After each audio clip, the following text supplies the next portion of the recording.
High বন্ধুরা, আমরা বিগত কিছুদিন ধরে কি দেখছি বাবরি মসজিদ নিয়ে। মানে আমাদের ইন্ডিয়াতে মুর্শিদাবাদে নাকি বাবরি মসজিদ হচ্ছে, আর এটা নাকি অনেকে হতে দেবে না, এরকম ধরনের কিছু খবর কিন্তু আমরা শুনছি। তর্ক বিতর্ক তো লেগেই আছে, মানে অবশ্যই। লাগাতার। মানে আমাদের এই ইন্ডিয়াতে এখন সবার থেকে বড় হাইলাইট খবর হলো বাবরি মসজিদ। আর বাবরি একদম। মসজিদ নিয়ে কত কিছু চলছে আমরা কিন্তু সকলে অনেক কিছু জেনে গেছি ইতিমধ্যে। তো চলো সবার প্রথমে তোমাদেরকে টাইটেলটা জানিয়ে দিই। অবশ্যই। তো বলছে বাবরি মসজিদের বিরোধিতা করছে কারা?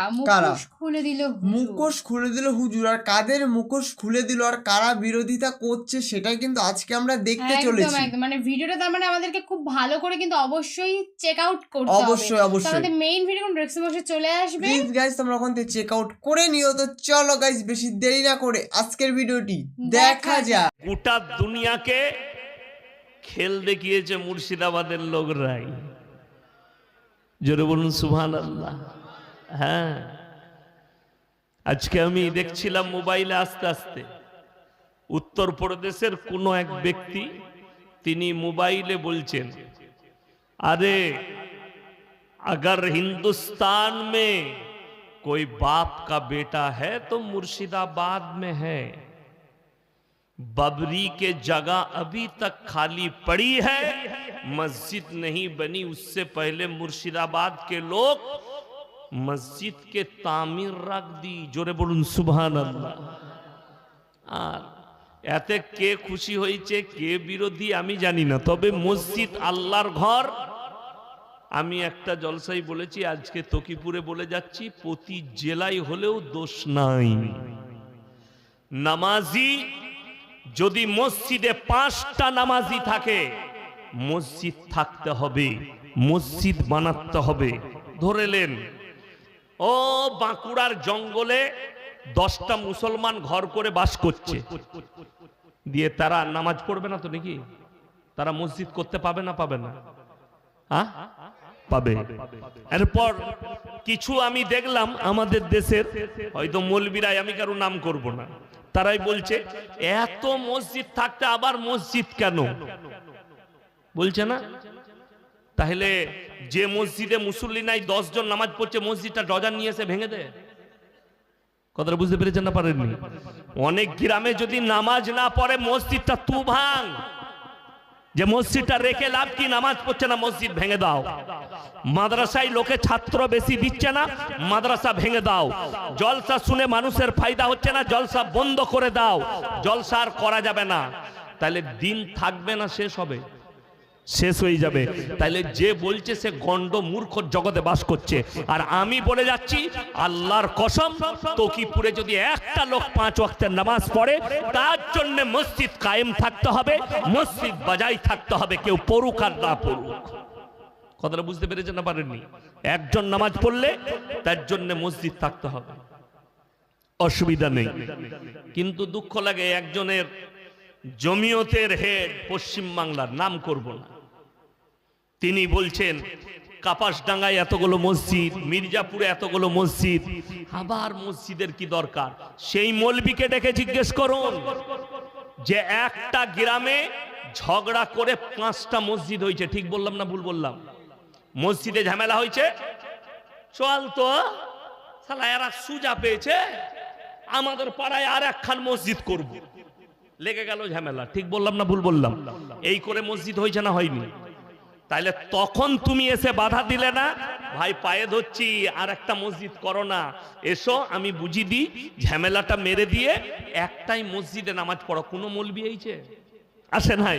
বরঞ্চ ভাই আমরা মসজিদ করছি, হ্যাঁ করো, একটা জলসা করো, আমি চলে যাবো। কেন? হারাম করে টাকা পাবে জলসা করলে। আমি বললি খারাপ? উদ্বোধন করার জন্য দাওয়াত পাবে, দেশি মুরগি দিয়ে ভাত খাবে, এসে নামাজটা পড়ি দিয়ে চলে গেল। আর একটা মসজিদ হচ্ছে, এখানে নিজের রুটি শাকার জন্য বলছে মসজিদ করে লাভ কি? হসপিটাল করো, আরো কিছু করো। তো তুমি মাদ্রাসা করেছো কেন? তুমি কেন মাদ্রাসা করছো? কেন আরো মাদ্রাসা হচ্ছে? যদি আমি বলি বেলডাঙ্গায় জালিলিয়া আছে, সুরুলিয়া আছে, আবার কেন আশেপাশে মাদ্রাসা হচ্ছে? মাদ্রাসাগুলো বন্ধ করো। এটা আমার বলা ঠিক হবে না, অন্যায় হবে? তাড়াতাড়ি বলুন। আমি বলছি প্রতি গ্রামে একটা করে মাদ্রাসা করুন। কেন? দিনী তালিম, দিনী শিক্ষা অর্জন করা প্রত্যেকটা মুসলমান নরনারীর জন্য কি ফরজ। যে গ্রামে মক্তব নাই, আপনাকে বলে দিই আমার বন্ধুগণ, সবাই বলুন আমরা আজ থেকে 5 ওয়াক্তের নামাজি হব, বলুন ইনশাআল্লাহ। আমরা সবাই মুসলমান তো, বলুন ইনশাআল্লাহ। আল্লাহকে বিশ্বাস করি, হাত তুলে বলুন জোরে ইনশাআল্লাহ। আল্লাহকে যখন বিশ্বাস করেন, নবী মুহাম্মদ সাল্লাল্লাহু আলাইহি সাল্লামের যখন আপনি উম্মত, আপনি আল্লাহর রসুলের জন্য আমাদের সকলের জান কুরবান, জোরে বলুন তো ইনশাআল্লাহ। হ্যাঁ, যদি কুরবান হয় তাহলে এরপর বলুন নবীজি যেগুলো নিষেধ করেছে সেগুলো করা যাবে? আল্লাহ যেগুলো নিষেধ করেছেন করা যাবে না। একটা মুসলমানের জন্য কর্তব্য, যখনই আল্লাহকে বিশ্বাস করলো, আল্লাহর প্রতি ঈমান আনলো, তখন তার জন্য হচ্ছে সে যেন আর কোনো অন্যায় কাজ না করে। মুসলমান দাবি করলে তার জন্য দুটো রাস্তা, কটা রাস্তা বললাম? দুটো, একটা হালাল একটা হারাম। এই দুটোকে আপনাকে চুজ করতে হবে। আপনি হারাম চুজ করলে আপনি বদ্দীন, আপনি বেঈমান, যেহেতু আল্লাহকে আপনি বিশ্বাস করেননি। আর আপনি হালাল চুজ করলে আপনি মুমিন। আল্লাহর কাছে যারা পুরস্কৃত হবে তারা বেঈমান না মুমিন? জোরে বলুন মুমিন। মাশাআল্লাহ। তাইলে এরপর চলুন ইসলামী শরিয়ায়, আশা করি জানবেন, এটা রেজিনগর থানা তো, রেজিনগর থানা, যাই হোক, এই রেজিনগর থানায় তাহলে একটা মুসলমানও, এই তকিপুরটা কত বড় গ্রাম, কত ঘর আছে?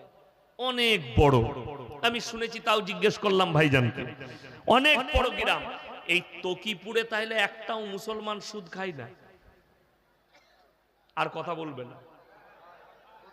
খায়। দোষটা কোথায় জানেন? যখনই দেখে যে এরপর তো ও বাঁশ দিতে লেগেছে, তখন আর সাড়া দেয় না। কত জোরে সুবহানাল্লাহ বললেন, কত জোরে ইনশাআল্লাহ বললেন। এটাও জোরে বলুন যে হ্যাঁ ইনশাআল্লাহ তকিপুরে সুদখোর আছে, আছে না নাই? আছে। রেজিনগর থানায় আছে না নেই? অথচ কোরআনে আছে ওয়াহাল্লাল্লাহুল বাইয়া ওয়া হাররামার রিবা, আমি সুদকে হারাম করেছি আর ব্যবসাকে হালাল করেছি। আপনি ব্যবসা করুন না, পাথরের ব্যবসা করুন, মাটবেলের ব্যবসা করুন, আলু পেঁয়াজের ব্যবসা করুন, শাক সবজির ব্যবসা করুন, ধুনের ব্যবসা করুন, জিরে হলুদের ব্যবসা করুন, কিন্তু আপনি ব্যবসা করছেন কিসের? সুদের। ঘুমিয়ে ঘুমিয়ে পয়সা লোভ। আর কোরআনে আল্লাহ বললেন হারাম। যে ব্যক্তি হারাম জেনে সুদ খেলো, এই লোক আল্লাহর সঙ্গে যুদ্ধ ঘোষণা করলো। যে আল্লাহর সঙ্গে যুদ্ধ ঘোষণা করলো সে আর মুমিন থাকবে? কথা বলেন জোরে, থাকবে না। নাম্বার 2, নবীজি সাল্লাল্লাহু আলাইহি সাল্লাম বললেন, যে ব্যক্তি হারাম জানার পরে সুদ খেলো, নিজের জন্মদাতা মায়ের সঙ্গে 36 বার জিনা করার সমান পাপ করলো। বলুন নাউজুবিল্লাহ। বেঈমান কাফেররা কত সূক্ষ্মভাবে তারা কামিয়াবি লাভ করেছেন জানেন? আমাদের এত জলসা, মসজিদে এত বয়ান, এত জলসা শুনছে মানুষ, এত মোবাইলে জলসা শুনছে, তারপরও বেঈমান কাফেররা কামিয়াবি লাভ করেছে। কেন? আপনাকে বলি, তারা চেষ্টা করেছে প্রতি বাড়ি বাড়ি সুদ ঢুকিয়ে দাও। আশা করি আপনাদের এই তকিপুর গ্রামে বন্ধন লোন, গ্রুপ লোন নাই, আছে? এখন গোলমাল কোথায় জানেন? এই বয়ান করলেই মেয়েরা আমাকে গাল দিবে। এই 10টা মেয়ে গ্রুপ করেছে, তাদের মধ্যে একজন আবার হেড হয়, আর 9টা মেয়ে তাকে ম্যাডাম বলে আসছে। মনে করে আমার তো যাহা তাই ব্যাপার, এমনি ম্যাডাম হতে পারে না, ও সুদ খাবার ম্যাডাম হয়েছে। আমি আমার বর্ধমান জেলায় ভাতার থানায় একটা গ্রামে আমি এই বয়ান করেছি। আমার মুম্বাইয়ে ভাইরা ভাই থাকে, বড় কারখানা, বড় লোক, ধনী ব্যক্তি। আমরা ফকির ফাকড়া মানুষ, এই যে কোটিপতি লোক পাশে বসে আছে, আমরা কিন্তু ইন্টারন্যাশনাল ফকির, ইনি জানেন তো। বড় লোক, আমার 1.5 শ্বাস এসছে, ওটা আবার আমার ফুপুই তো বোন, আবার আমার একদম এক বয়সে। তো সে শ্বশুর বাড়িতে এসছে বোম্বে থেকে। তো ওই গ্রামে বয়ান করেছিলাম, সেই গ্রামের মায়ের বাড়ি ওই গ্রামে। তো আমার 1.5 শ্বাসের সাথে দেখা হয়েছে। দিয়ে বলছে ইয়াসিন সাহেব আমার বোন জামাই হয়, মানে গর্ব করে বলতেই পারে, মোবাইলে দেখেছে, ও গর্ব করে বলেছে ইয়াসিন সাহেব আমার বোন জামাই।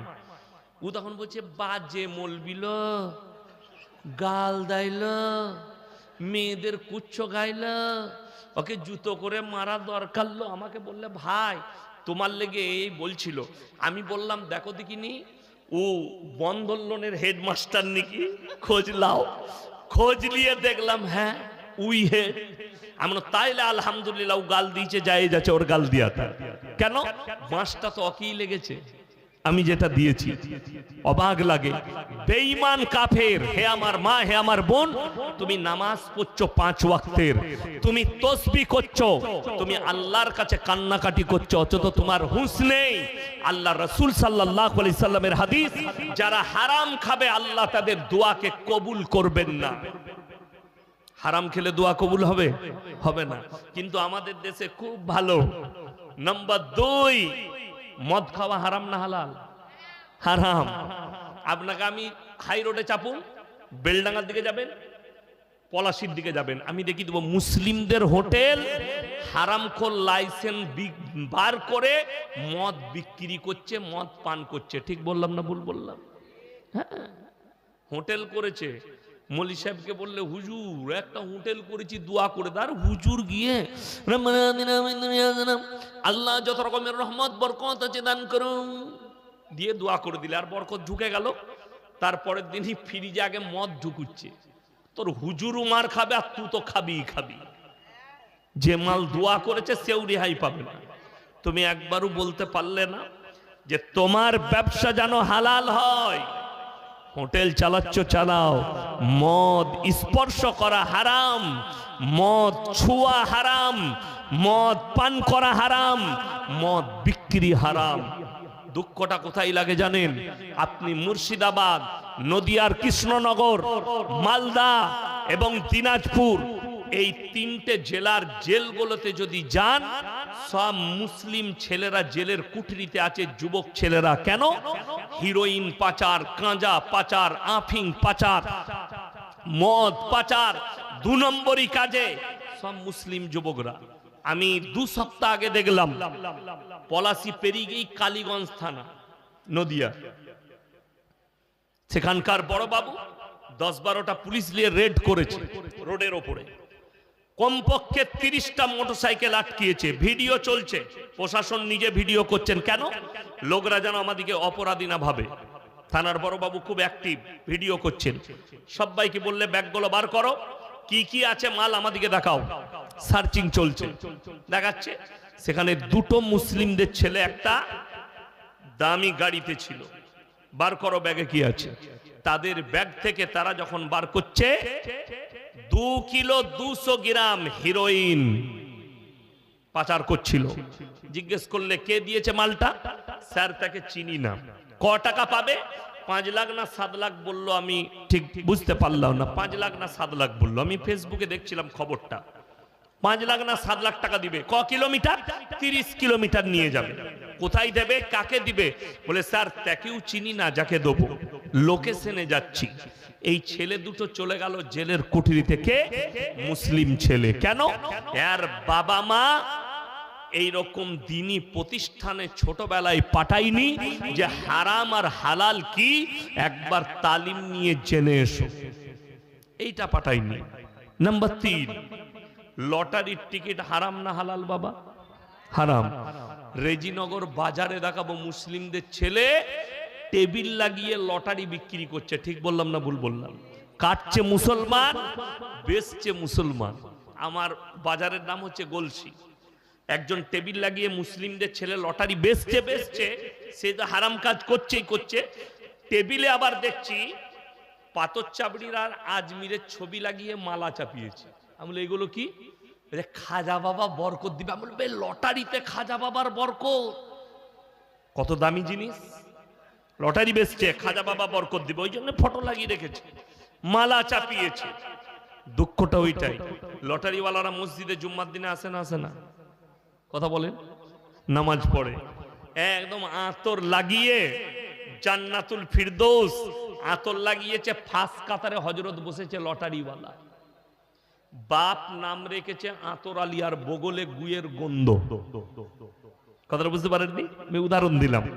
বাপ তার নাম রেখেছে আতর আলী, নামটা তার মুসলমান, নামটা তার আব্দুর রহমান, নাম তার আব্দুল জব্বার, নাম তার সত্তার, নাম তার রহিম, কিন্তু হারামখোর কারবার করে হারামে দিয়ে নিজেকে মুসলমান বলে সে প্রকাশ করছে সমাজের বুকে। আজকে তো দুঃখ লাগে, সারা জিন্দেগি সুদের উপরে জীবন কাটিয়ে মারা গেল, বললে অসুবিধা কিচ্ছু নাই। আমাদের দেশে জান্নাতে যাবার দুটো লাইন বার করেছি আমরা। কটা বললাম? দুটো। একটা হচ্ছে এই যে জলসায় আমার আগে রিয়াসতুল্লাহ সাহেব বাবাজি আদায় করছিলেন না, করেননি? করছিলেন, টাকাও দিচ্ছিলেন। এখন আমরা মৌলী সাহেবরা জানবো কি করে কে কি কারবার করে? আপনারা সবাই আমাদের কাছে মুমিন ভাই, যখন এসে জলসা শুনছেন। এখন একজন এসে সুদখোর বক্তার হাতে 2000 দিল, আর বক্তা সাহেব আহারে বান্দারে কোথায় বসেছিল আর ছিল কিনা ছিল 2000 দিল, দিয়ে তাকে জান্নাতে ভরে দিলে। সে দেখলে এক থেকে ভালো জান্নাত আর কোথাও না। এই তো হুজুর জান্নাতে ভরে দিলে আমাকে, চালিয়ে যা, সুদ ছাড়বে না। আর দ্বিতীয় নম্বর, খালি মরলে হচ্ছে মিলাদ, হয় না? কথা বলে না? 40 দিনে মিলাদ খানা করে গরু জবাই করে মুসল্লিদিকে খাই দিলাম, পাড়ার লোক খেয়ে নিল, আর বর্ধমান থেকে হুজুর এসে মিলাদ পড়িয়ে দোয়া করে চলে গেল, বলে একদম জান্নাত রেডি। তো ও তো জান্নাতুল ফিরদৌস ছাড়া হুজুর কথাই বলে নাই। আল্লাহ জান্নাতুল ফিরদৌস আলা মাকাম দাও, আল্লাহ কবরটাকে নূরুন আলা নূর করে দাও, ফুলের বাগিচা বানিয়ে দাও। হারামখোর কবরে শুয়োরের ছানা হয়েছে, দেখবা কবরটা খুলে সুদ খেয়েছে, আর তার কবরটা গোলাপ ফুল দিয়ে ভরবে, আল্লাহ নূর দিয়ে ভরবে। অবাক লাগে, জিন্দগি ভোর সুদ খেলো, সুদের উপরে জীবন কাটালো। যে আল্লাহর সঙ্গে যুদ্ধ করেছে সেই লোক মুমিন হতে পারে ইমানদারির সঙ্গে? বলুন না, সেই লোক মুমিন হতে পারে না। আর যারা মনে মনে ভাবছেন হুজুর জান্নাতে তো যাবেই, মৌলবীদের দ্বারা জান্নাত তো দূরের কথা, ইমানদারির সঙ্গে বলুন তো আপনাদের সাথে আমার সম্পর্ক কিসের? রক্তর? কথা বলে না? রক্তর না, খালি দুটো সম্পর্ক। একটা হচ্ছে ইমানি সম্পর্ক, সেটা হচ্ছে এক মুমিন আর এক মুমিনের ভাই ভাই, জোরে বলুন সুবহানাল্লাহ। আর দ্বিতীয় সম্পর্ক আমি বক্তা আপনারা শ্রোতা, ইমানদারির সঙ্গে বলুন। বাপ আর বেটার সম্পর্ক রক্তের, মা আর বেটার সম্পর্ক রক্তের, স্বামী আর স্ত্রীর সম্পর্ক অন্তরঙ্গ। রাতের অন্ধকারে নিজের জননী বিছানার সাথী, একটা বাপ আর বিটির সম্পর্ক রক্তের। কোরআনকে জিজ্ঞেস করুন এরা কে কার কতটা উপকারে আসবে কিয়ামতের দিনে। আমার আল্লাহ রাব্বুল আলামিন কোরআনে বললেন ইয়াউমা ইয়াফিরুল মারউ মিন আখি ওয়া উম্মিহি ওয়া আবি ওয়া সাহিবাতিহি ওয়া বানি লিকুল্লি ইমরিম মিনহুম ইয়াউমাইদিন শানু ইউগনি। হে আমার নবী, পৃথিবীর মানুষকে বলো কিয়ামতের ময়দানটা এত ভয়ঙ্কর হবে, স্বামী স্ত্রীর কাছে ছুটে যাবে, স্ত্রী বলবে দুনিয়াতে আমার কোনো স্বামী ছিল না, বাপ বলবে বেটা ছিল না, বেটা বলবে বাপ ছিল না, মা বলবে বিটি ছিল না, বিটি বলবে মা ছিল না, কেউ কারুর জন্য এতটুকু পরিচয় দেবে না। যদি বাপ পরিচয় না দেয় তোমার, তা আমাকে দেশি মুরগি খাওয়ালে আমি পরিচয় দিয়ে দেবো? কিয়ামতের দিনে বলবে হুজুর দেশি মুরগি খাইছিলাম, আমার বাড়ি এসেছিলেন, আমি বললাম হ্যাঁ হ্যাঁ হ্যাঁ তুই খাইছিলি, অসুবিধা নাই, একটু ফাঁক কর, গেটটা ঢুকে পড়। যাত্রা দেখেছেন? আগে যাত্রা হতো, কি বুঝলেন? যাত্রা দেখেননি? আগে যাত্রা হতো, চারিদিকে ঘেরা থাকতো, টিকিট কেটে ঢুকতে হতো। একজন সম্পর্কে চাচা হয়, চাচা টিকিট নাই? বলে না, সব হাউসফুল হয়ে গেছে। চাচা একটু ঢুকার লাইন করা যাবে না? ওই যাবে, চিন্তা করছিস কেন, টিনটা একটু ফাঁক করে ভেতর দিয়ে ঢুকে পড়। তা আপনি বলবেন হুজুর এই তকিপুরে এসেছিলেন, কলা আঙ্গুর বেদনা দেশি মুরগি, একটু লাইন হবে না? বলে হ্যাঁ লাইন হবে, ফাঁক করে জান্নাতে ঢুকে পড়। নাকি ঝাঁটা জুতো খাবি, আর যে মৌলবি তোমাকে ঢুকাচ্ছে সেও মার খাবে। কষ্টটা ওইটাই। আপনি মনে করছেন ইয়াসিন সাহেবকে দিয়ে দোয়া করিয়ে চিরজীবন সুদ খেয়েছে তাকে জান্নাতে ভরে দেবো, ওই লাইনটা আমার আল্লাহর কাছে নেই।